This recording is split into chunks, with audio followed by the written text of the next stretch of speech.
إن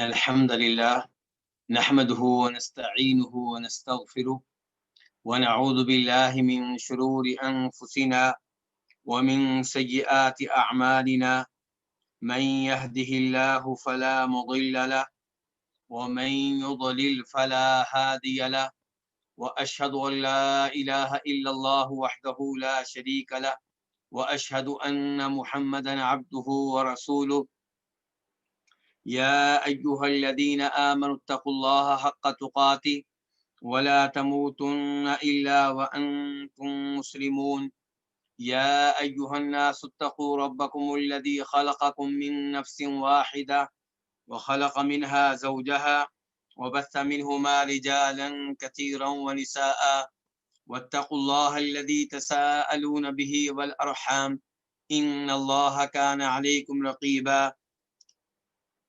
يا أيها الذين آمنوا اتقوا الله وقولوا قولا سديدا يصلح لكم أعمالكم ويغفر لكم ذنوبكم ومن يطع الله ورسوله فقد فاز فوزا عظيما أما بعد فإن خير الحديث كتاب الله وخير الهدي هدي محمد صلى الله عليه وسلم وشر الأمور محدثاتها وكل محدثة بدعة وكل بدعة ضلالة وكل ضلالة في النار۔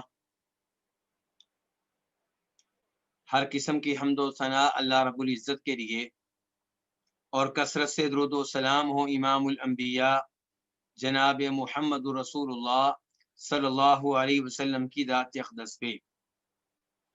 الوافی بما فی الصحیحین، یہ وہ کتاب ہے جس پہ ہمارا دورہ چل رہا ہے، اور یہ کتاب بخاری مسلم کی منتخب کردہ احادیث پہ مشتمل ہے۔ اس کتاب میں کئی مقاصد ہیں۔ پہلے مقصد کا تعلق عقیدے سے ہے، اور ہم پہلے مقصد کی پہلی کتاب کتاب الاسلام والایمان پڑھ رہے ہیں۔ آج اس کتاب کا 8واں باب ہے، باب ادعونی استجب لکم۔ باب اس بارے میں ہے کہ اللہ تعالیٰ فرماتے ہیں ادعونی، تم مجھ سے دعائیں کرو، استجب لکم، میں تمہاری دعائیں قبول کروں گا۔ اس باب کے نیچے حدیث نمبر 13، اسے روایت کرنے والے امام مسلم رحمہ اللہ، عن ابی ذر رضی اللہ عنہ عن النبی صلی اللہ علیہ وسلم فيما روى عن الله تبارك وتعالى أنه قال يا عبادي إني حرمت الظلم على نفسي وجعلته بينكم محرما فلا تظالموا۔ ابو ذر رضی اللہ تعالیٰ عنہ سے روایت ہے، وہ نبی صلی اللہ علیہ وسلم سے روایت کرتے ہیں۔ نبی صلی اللہ علیہ وسلم اللہ تبارک و تعالیٰ سے روایت کرتے ہیں کہ اللہ تعالیٰ نے فرمایا۔ اللہ تعالیٰ نے کیا کہا، اس کا تذکرہ کرنے سے پہلے یہ وضاحت کرنا چاہوں گا کہ یہ حدیث قدسی ہے۔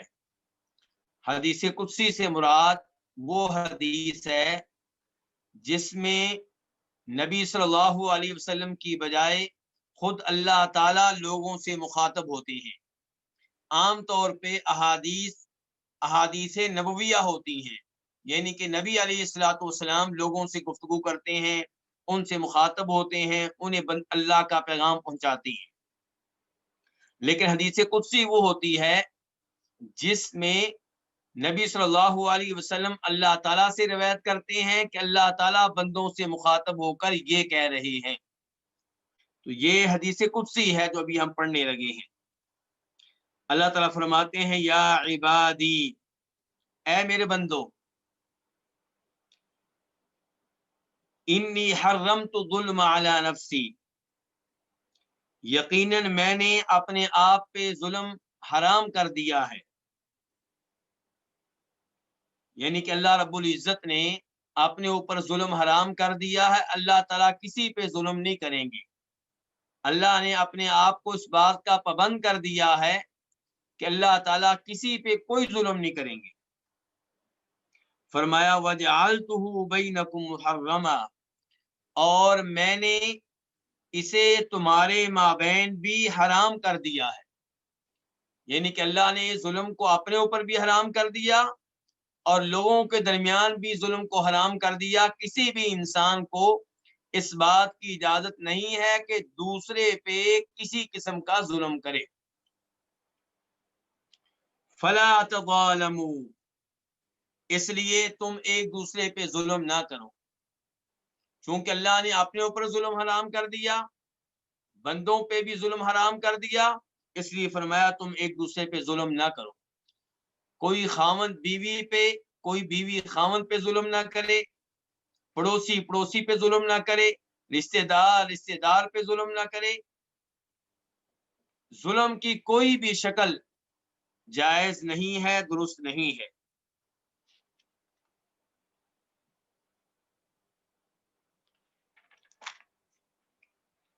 اس کے بعد اسی حدیث میں اللہ تعالیٰ فرماتے ہیں یا عبادی کلکم ضال الا من ہدیت فاستہدونی اہدکم،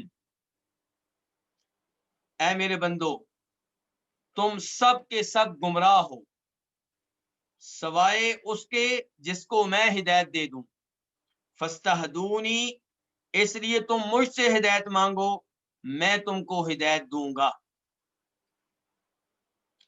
یہ حدیث قدسی کافی لمبی ہے اور اس کا ہر جملہ باب کے عین مطابق ہے۔ باب کیا تھا کہ مجھ سے مانگو، مجھ سے دعا کرو، میں تمہیں دوں گا، تمہاری دعائیں قبول کروں گا۔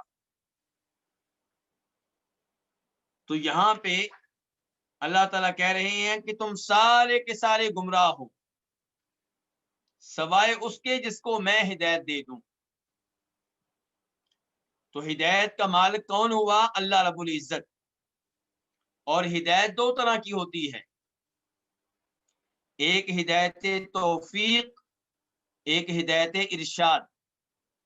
ہدایت ارشاد کسی بھی انسان کی اس کی منزل مقصود کی جانب رہنمائی کر دینا۔ ایک آدمی مدینہ سے مکہ جانا چاہتا ہے، آپ بتاتے ہیں کہ راستہ ایسے جا رہا ہے، اپنی دائیں سائڈ پہ مڑ جائیں، پھر دوبارہ دائیں سائڈ پہ مڑ جائیں، پھر آگے سیدھی سڑک جا رہی ہوگی مکہ کی جانب۔ یہ کیا ہے؟ ہدایت ارشاد، کہ زبانی رہنمائی دے دینا، گائیڈ کر دینا، آگاہ کر دینا۔ اور ایک ہوتی ہدایت توفیق، کہ جو آپ سے پوچھ رہا ہے مکہ کہاں ہے، آپ اسے اپنی گاڑی میں بٹھائیں اور مکہ چھوڑ آئیں۔ تو اللہ رب العزت نے ہدایت ارشاد دینے کی صلاحیت علماء کرام میں بھی رکھی، انبیاء کرام علیہم الصلوۃ والسلام میں بھی رکھی۔ سارے کے سارے نبی ہدایت ارشاد کے مالک تھے، لوگوں کو جنت کی راہ کے بارے میں آگاہی دیتے تھے، بتاتے تھے کہ یہ کام کرو گے تو جنت میں داخل ہونے میں کامیاب ہو جاؤ گے، اور یہ کام کرو گے تو تمہیں جہنم میں پہنچا دیں گے۔ تو یہ کیا تھی؟ ہدایت ارشاد۔ لیکن کسی کے دل میں توحید داخل کر دینا، کسی کو ایمان لانے کی توفیق دے دینا، یہ صرف اللہ کے ہاتھ میں ہے، یہ کسی اور کے ہاتھ میں نہیں ہے۔ اسی لیے آپ دیکھتے ہیں اللہ تعالیٰ فرماتے ہیں سورہ قصص میں انک لا تہدی من احببت ولکن اللہ یہدی من یشاء، آپ اسے ہدایت نہیں دے سکتے جسے آپ پسند کریں، لیکن اللہ جسے چاہے ہدایت دیتا ہے۔ یہ کس ہدایت کی بات ہو رہی ہے؟ ہدایت توفیق کی۔ اللہ تعالیٰ یہاں پہ نبی علیہ الصلوۃ والسلام سے ہدایت کی نفی کر رہے ہیں کہ ہدایت کے مالک آپ نہیں ہیں۔ تو یہ کون سی ہدایت ہے جس کی نفی کر رہے ہیں؟ ہدایت توفیق، دل میں توحید داخل کر دینا، ایمان داخل کر دینا۔ جبکہ اللہ تعالیٰ ایک اور مقام پہ خود نبی علیہ الصلوۃ والسلام سے کہتے ہیں وَإِنَّكَ لَتَهْدِي إِلَىٰ صِرَاطٍ مُسْتَقِيمٍ کہ آپ صراط مستقیم کی جانب ہدایت دیتے ہیں، رہنمائی کرتے ہیں۔ تو یہ کون سی ہدایت ہے؟ یہ ہدایت ارشاد ہے۔ تو ہدایت توفیق کا مالک صرف اللہ ہے، اور ہدایت ارشاد قرآن بھی ہدایت دیتا ہے، انبیاء کرام علیہ السلام بھی ہدایت دیتے ہیں، علماء کرام بھی ہدایت دیتے ہیں۔ تو یہاں پہ اللہ تعالیٰ کہہ رہے ہیں میرے بندو تم سارے کے سارے گمراہ ہو سوائے اس کے جس کو میں ہدایت دے دوں، یعنی کہ ہدایت توفیق دینے والا صرف اللہ ہے اور کوئی نہیں ہے۔ فاستہدونی تم مجھ سے ہدایت مانگو، مجھ سے ہدایت کا سوال کرو، اہدکم میں تم کو ہدایت دوں گا۔ یا عبادی کلکم جائع الا من اطعمت فاستطعمونی اطعمکم، اے میرے بندو تم سارے کے سارے بھوکے ہو سوائے اس کے جس کو میں کھانا کھلا دوں، فاستطعمونی پس مجھ سے کھانا مانگو، اطعمکم میں تم کو کھانا دوں گا۔ اس سے کیا پتا چلا کہ رزق دینے والا اللہ ہے، جس کو اللہ رزق نہ دے وہ کہیں سے رزق نہیں لے سکتا۔ اس لیے انسان کو چاہیے کہ اپنے رب کے ساتھ جڑ جائے، ہدایت لینے کے لیے بھی، کھانا لینے کے لیے بھی انسان اپنے رب کا محتاج ہے۔ اور یہاں پہ دیکھیے اللہ رب العزت صاحب کہہ رہے ہیں کہ کھانا دینے والا صرف میں ہوں، اور اللہ تعالیٰ صاحب کہہ رہے ہیں کھانا مجھ سے مانگو۔ یہ نہیں کہا کہ میرے ساتھ ساتھ میرے ولیوں سے بھی مانگو، میرے نبیوں سے بھی مانگو، قبر والوں سے بھی مانگو، نہیں، فاستطعمونی مجھ سے کھانا مانگو، اطعمکم میں تم کو کھانا دوں گا۔ کتنی عظیم حدیث ہے جس کے ایک ایک جملے میں اللہ تعالیٰ انسانوں سے مخاطب ہے۔ امام مسلم رحمہ اللہ اس حدیث کو روایت کر رہے ہیں، اور صحابی کون ہے؟ ابو ذر۔ ابو ذر سے روایت کرنے والے ابو ادریس الخولانی، ان کے بارے میں امام مسلم بیان کرتے ہیں کہ جب وہ اس حدیث کو بیان کیا کرتے تھے تب وہ اپنے گھٹنوں کے بل بیٹھ جاتے تھے۔ اللہ تعالیٰ کی عظمت کے پیش نظر، اللہ کے کلام کی عظمت کے پیش نظر وہ اپنے گھٹنوں کے بل بیٹھ جایا کرتے تھے، کیونکہ اس میں اللہ تعالیٰ مخاطب ہے، اللہ تعالیٰ مخاطب ہیں اپنے بندوں سے۔ اس کے بعد والا جملہ یا عبادی کلکم عار الا من کسوت فاستکسونی اکسکم، اے میرے بندو تم سارے کے سارے ننگے ہو سوائے اس کے جس کو میں لباس دے دوں، فاستکسونی پس تم مجھ سے لباس مانگو، اکسکم میں تم کو لباس دوں گا۔